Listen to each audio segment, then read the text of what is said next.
The night the plains roared. How a handful of Comanche outwitted an army and rewrote the frontier. October 1871. Blanco Canyon, Texas High Plains.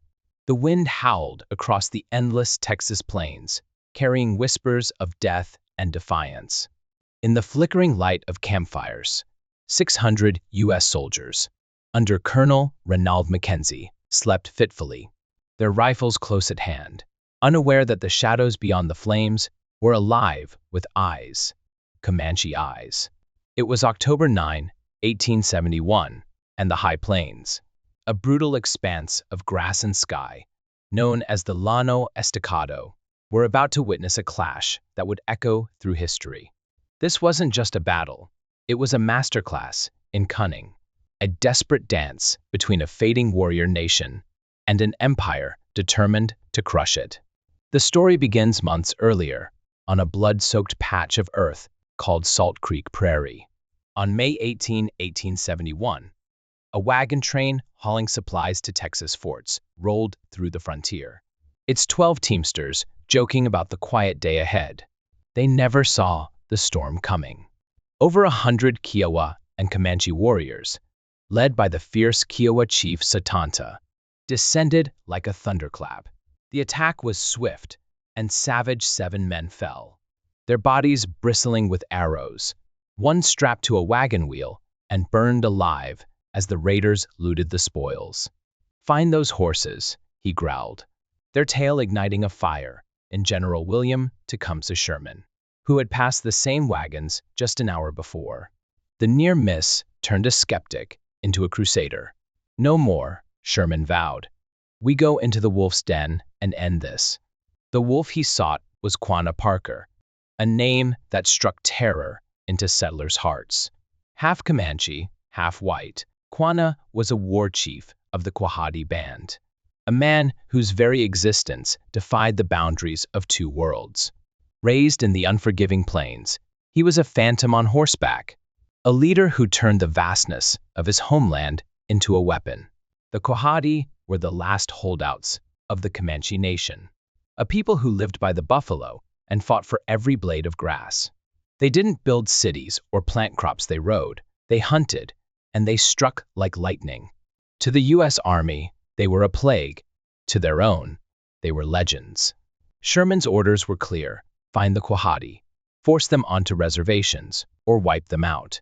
Colonel Mackenzie, a grim, battle-hardened veteran of the Civil War, was the man chosen to lead the hunt. With 600 men of the 4th Cavalry and 20 Tonkawa scouts, bitter enemies of the Comanche, he set out in late September 1871, marching into the High Plains. It was a land of extremes, scorching summers that baked the earth, winters that froze men solid, and winds that could strip flesh from bone. The Llano Estacado stretched endlessly before them, a sea of grass where landmarks vanished and hope dwindled. A boundless desert prairie. General Randolph Marcy had called it the Great Sahara of North America. Yet the Quahadi thrived here, their horses fueled by the plains, their lives tied to the buffalo herds they died to protect. For 10 days, Mackenzie's men trudged across this alien terrain, their Tonkawa guides sniffing the wind for signs of their prey. The soldiers were weary, their horses restless, but the Comanche remained elusive ghosts in their own domain. Then, on the evening of October 9th, the Tonkawa spotted 4 warriors shadowing the column from a ridge. "They're watching us," one scout muttered, his voice tight with unease. Mackenzie's men lit fires that night, a fatal mistake on the open plains. The flames danced high, a beacon screaming their position to anyone with eyes to see. And see they did. Midnight brought chaos. A single war cry pierced the silence, followed by a gunshot that ripped through the camp. Before the soldiers could blink, the night exploded. Hundreds of Comanche warriors, led by Quanah Parker himself, swarmed the perimeter. They didn't charge head-on. They were too clever for that. Shaking buffalo robes and ringing bells, they drove the camp into pandemonium, their horses thundering like a storm. Soldiers stumbled from their bedrolls, firing blindly into the dark, But the Comanche had a single target: the horses. In minutes, 70 mounts, nearly a third of the expedition's lifeline, were gone, stampeded into the night. By dawn, the raiders had vanished, leaving Mackenzie's force crippled, their bodies bristling with arrows, one strapped to a wagon wheel and burned alive as the raiders looted the spoils. "Find those horses," he growled, their tale igniting a fire in General William Tecumseh Sherman, who had passed the same wagons just an hour before. Carter, a wiry officer with a frontiersman's grit, rode out with a dozen men, including his trusted comrade, Private Kander Gregg. 2 miles from camp, they spotted a handful of Comanche rounding up strays. The warriors fled at the sight of them, and Hale gave chase, a decision that would prove deadly. Down ravines and across an arroyo they rode, the soldiers' blood pumping with the thrill of pursuit. Too late, Hale realized the truth. They'd been lured. Cresting a hill, they froze. Before them stood not a handful of raiders, but hundreds, Quanah Parker at their head, his face streaked with black war paint, his war bonnet trailing feathers like a dark omen. The soldiers were outnumbered 20 to 1, trapped in a kill zone of the Comanche's making. Carter barked orders, forming a skirmish line. Their Spencer carbines, 7-shot marvels of modern warfare, cracked to life, spitting lead at the advancing warriors. For a moment, the firepower held them back, but panic took root. 2 recruits bolted, thinning the line. Then disaster struck. Gregg's horse faltered, its legs buckling under the strain. "Lieutenant, I'm done for," he shouted. Carter fired desperately to cover him, but Quanah was faster. The war chief surged forward, weaving through the chaos with a horseman's grace, and pressed his pistol to Gregg's skull.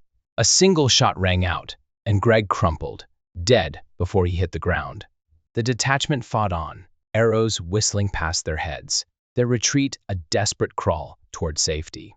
Just as the Comanche closed in for the kill, bugles blared. Mackenzie's main force was coming. Quanah's warriors melted away, their mission complete. They'd bloodied the Americans, stolen their mobility, and escaped unscathed. Carter, shaken but alive, rejoined the column. Gregg's death, a wound that wouldn't heal. Mackenzie refused to relent. With 500 men still under his command, he ordered a pursuit westward toward the Cap Rock escarpment, a jagged wall of rock marking the plain's edge. The Comanche village was close. Carter had heard women's voices during the ambush, and Quanah needed time to evacuate. As the soldiers approached, Comanche sharpshooters rained arrows from the bluffs, covering the retreat of families scrambling up narrow trails. Carter led a squad up one such path, his horse skidding on loose stone. A boulder caught his leg, smashing it with a sickening crack. He blacked out, waking to find his men tending him, the Quahadi gone. Days later, they found the village, or what was left of it, along the Brazos River. Scattered lodge poles and abandoned goods told of a frantic escape. 1,000 people, 3,000 horses, hundreds of lodges, all vanished into the hills. 5 survivors stumbled into Fort Richardson. Then the weather turned. A norther roared in, plunging the temperature from balmy to bone-chilling in hours. Sleet stung their faces, hail battered their mounts, and rations ran thin. Mackenzie, his eyes fixed on the village just miles away, cursed as he called off the chase. "The storm saved them," he muttered, turning back. The expedition limped home, defeated not by bullets, but by the plains themselves. Mackenzie took an arrow to the leg in a final skirmish, a bitter footnote to a failed campaign. Yet Blanco Canyon was no mere loss, it was a wake-up call. The U.S. Army had underestimated the Comanche, their tactics, their land. "We went to kill the wolves," Carter wrote, "but they outran us, outfought us, and outlasted us."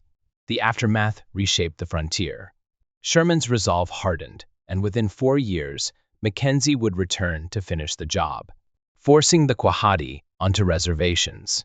Quanah, the untamed war chief, would trade his lance for a pen. leading his people in a new fight for survival. Carter, for his valor in that doomed retreat, earned the Medal of Honor, a medal forged in grief and grit. This wasn't a tale of triumph, but of tenacity, two forces, locked in a struggle as wild as the land they fought over. The Comanche didn't defeat 600 soldiers in a single blow. They dismantled them piece by piece, using guile, speed, and the plains' merciless embrace. It's a story of a fading way of life, clashing with an unstoppable tide. A forgotten chapter that proves the American West was won not with fanfare, but with blood, sweat, and the roar of an untamed night. Want more tales of the frontier's hidden battles?